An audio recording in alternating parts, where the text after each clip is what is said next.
Praise the Lord. இன்றைய நாளுக்கான வாக்குத்தத்த வசனம் எஸ்ரா 8:22. எங்கள் தேவனுடைய கரம் தம்மை தேடுகிறவர்கள் எல்லார் மேலும் அவர்களுக்கு நன்மையாக இருக்கிறது. ஆமேன். ஆண்டவருடைய கரம் உங்கள் மீது எப்பொழுதுமே நன்மையாக இருக்கிறது. அவர் உங்கள் மீது பிரியம் வைத்திருக்கிறார். உங்களை சுற்றிலும் நெருக்கங்கள் சூழ்ந்து இருந்தாலும் தேவனுடைய கரம் உங்களோடு கூட அந்த நேரத்தில் இருக்குது. எந்த தீங்கும் உங்களை அணுகாதபடி கோழி தன் குஞ்சுகளை எவ்வளமாய் பாதுகாக்குதோ அவ்வளமாய் ஏசப்பா உங்களையே பாதுகாக்கிறார். இந்த உலகத்தில் தாய் தகப்பின் அன்பை காட்டிலும் தேவனுடைய அன்பு ரொம்ப பெரியதாக இருக்கிறது.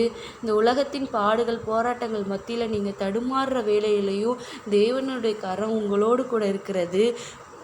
தேவன் உங்களை வழிநடத்தி நன்மையும் செம்மையுமான ஆசீர்வாதங்களால் உங்கள் வாழ்க்கையை நிரப்புகிறார்.